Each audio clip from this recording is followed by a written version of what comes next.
What is going on, everyone? It's Brody back again with another tennis topic, and today's tennis topic is going to be talking about the differences between base grips and overgrips.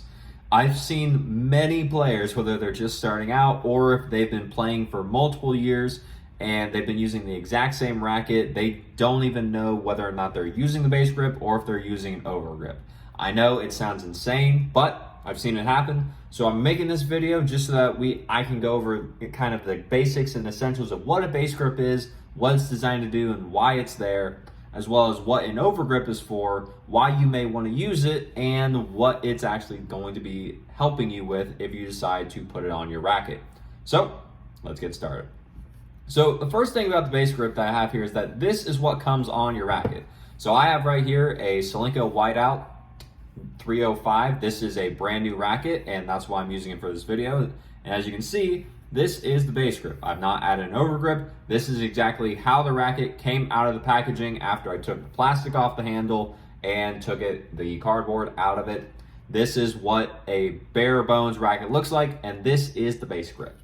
So the reason that the base grip is on here is that this is typically going to be a thicker grip and it's more cushioned. On the bottom or underneath this base grip, the way that the rackets are made, it does change depending on manufacturer, but it is going to be a little bit more of a harder or just more edged surface typically, so that way you can feel the bevels and know where to put your grip on the actual racket itself. If you were just using the base of the racket without having this grip on top of it, then sometimes that can lead to arm problems or mainly hand problems because you're holding on to this and these other ridges are digging into your hand the entire time you're playing. So you have a harder time gripping the racket because it's digging into you, as well as it's feeling smaller than what it actually is supposed to feel like because the base grip isn't on the racket itself. So that's where the base grip comes in to help give your hand a little bit more just comfort and cushion so that you can keep playing longer without having to worry about this bottom of the grip potentially digging into your hand. Now, with these base grips as well, these typically, if you're ever looking to get this replaced, because you are able to take this off and go about just getting a new one put on, if you've ever thought about it, if you've had an old racket sitting in the garage for maybe a decade or two. Hey, I know I've seen it happen. Some people have all these rackets. I've seen people have brought some to me to where like they've had it in their garage. It's just been sitting out there. They used to play when they were younger, but now they're getting back into it. They want to use this again. And then this grip is essentially just molting, or it's just disintegrating in their hand. So instead of this grip being all nice and smooth as it is, and as you can see, if I touch it, my hand stays the same. The grip that they brought that's been sitting in their garage for 20 years, you put your hand on it and your hand starts to turn black or whatever color the base grip is. So that's where, if you're ever looking to get your base grip replaced, whether it be online or whether it be in person, the base grip can be found. It's just going to typically come as a pack of one, and it's usually going to come sideways. Sometimes some manufacturers like Turna, they'll make them long, not long, but vertical. And that way you can know it's a base grip as well, but it's just going to be one of them in a pack. It'll do one racket, and that's about it. And that's where with these, you do tend to be a little bit more limited in terms of colors that you have. Usually the base grips are only in black or white. That seems to be pretty much the industry standards. I know there are some that are a little bit different. I know Head makes a few different colors. If you look at, I think it's their Head Hydrozor Pro base grip. That one I know comes in a yellow that's available to purchase. But some of their rackets, like the Head Boom series, they may also have that same teal mint color of base grip, that just like the Head racket, just to make it a little bit more fun, make it a little bit more consistent. So I like it, but I wish you could buy it. I don't think you can, or at least I haven't seen it. If you know, let me know, please. Thank you. And then finally, down here with the base grips, these also can be made of leather. So most of the time when you're just getting a brand new racket, this is going to be a synthetic material used for the base grip. You may find some. It's very rare to find because it is a little bit of a harder base grip to use, but you can find some that actually are made of leather. That's going to be a much different feel. It's not nearly as cushioned as these typical ones are because it's just designed to let you feel those bevels and give you just a little bit more protection, rather than where these base grips are designed for a little bit more comfort, and that's why they're typically used on most rackets for anyone that is using them just right out of the package. Some of the base grips, if you want a leather grip, what that does is that it will add weight because those are usually heavier because it's leather. So that will add weight to the bottom or the handle of your racket, so it's changing the balance on it. It is going to be an adjustment if you're not used to it. So that's why if you know of a racket, which one of them would be, say, like the Pure Strike 97 or the Dunlop CX 200 Tour 18x20, that one, even though it's a 95 head size, it comes with the leather grip already on the racket, or the new RF01 Pro, which just released. That one has a leather grip on it. So it changes how the racket plays normally, making it a little bit more head light and changing where the weight is. So it's definitely something to try, but it is not for everyone. You do get a lot more easier feel on the bevel, so you can know where your grip is and where you're holding on to the racket. However, it is not the most comfortable. So if you're using a leather grip or anything like it, and you want those grips to be a little bit more comfortable, that's where you get overgrips.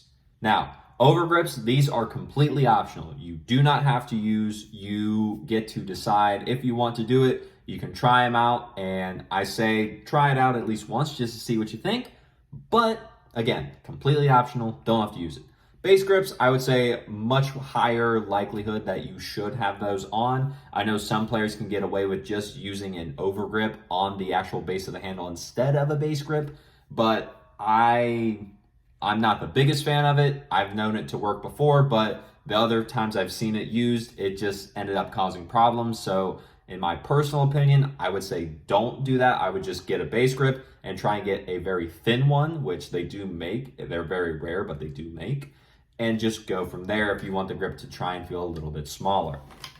But with overgrips, as you probably have guessed from me talking, they are sold separately. Now this is an overgrip. As you can see, this one that I put on, this says Gamma on it, and this is very obviously not a Gamma racket. This is a head racket. It's a little bit of an old head racket, but it had an overgrip on it, so I thought it would be a good example. So overgrips, they are typically sold separately. You will, I personally haven't seen many companies to where if they do offer a brand new racket or just a racket that it comes with an overgrip. Sometimes some retail stores will do it to where that if you purchase a brand new racket or you get your racket restrung, it will come with an overgrip.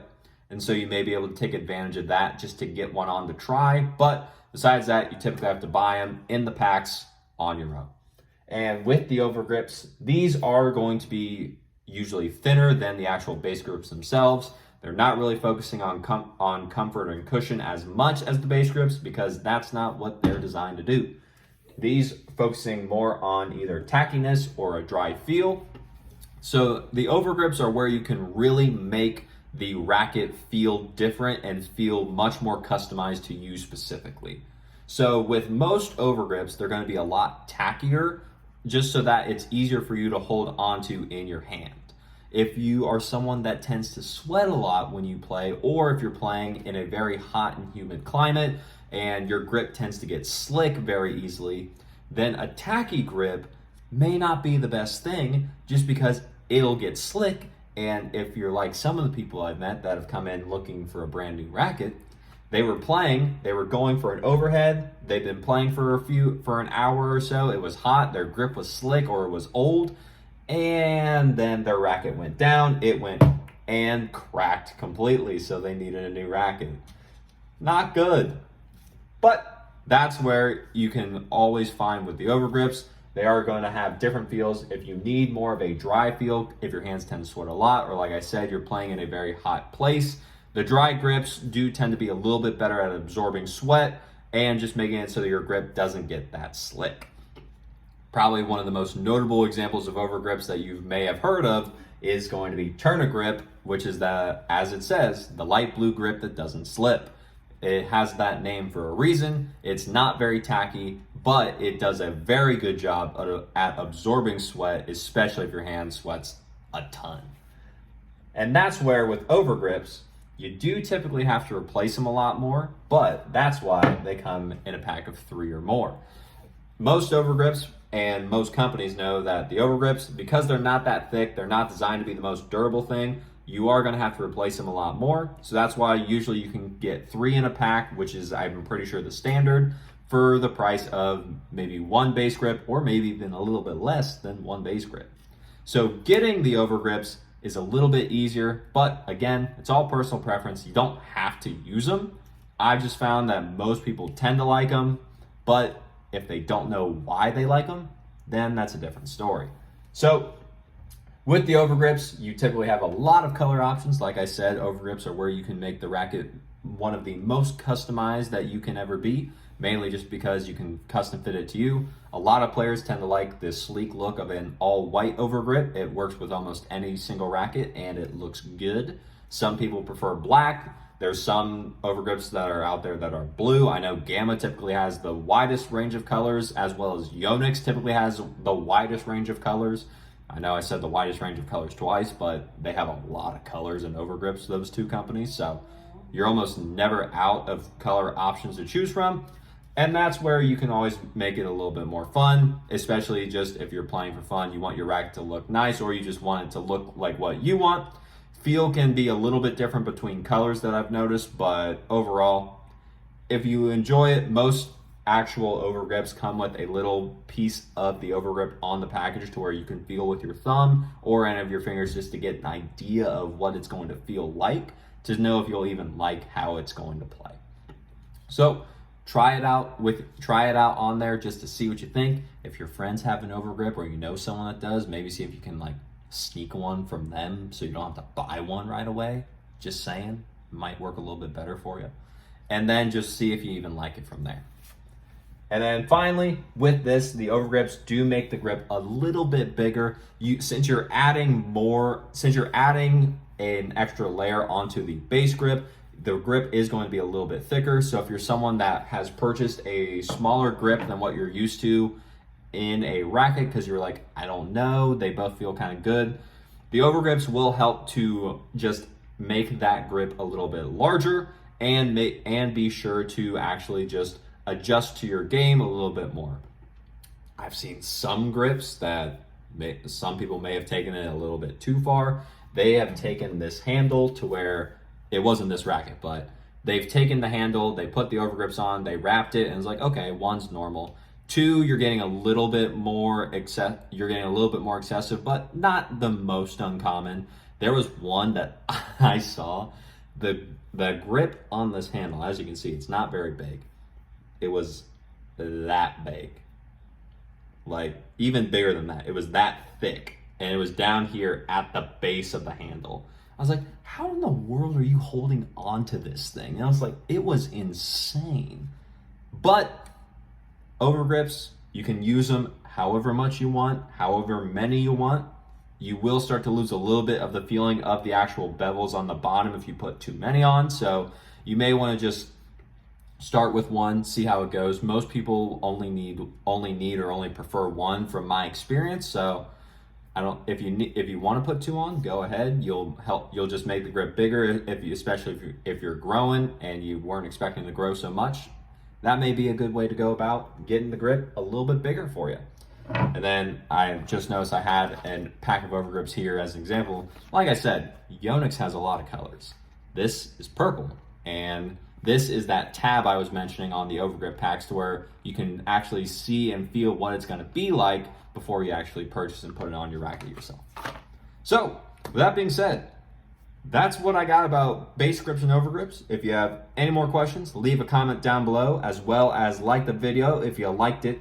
Subscribe to the channel so that we can grow the channel. Get the information out there from the people that have it to the people that need it. There's a lot of tennis misinformation in the tennis community, so I took it upon myself to make this channel so that we can get rid of that and get the information out there from the people that have it to to the people that need it. So, with that being said, as always, take care.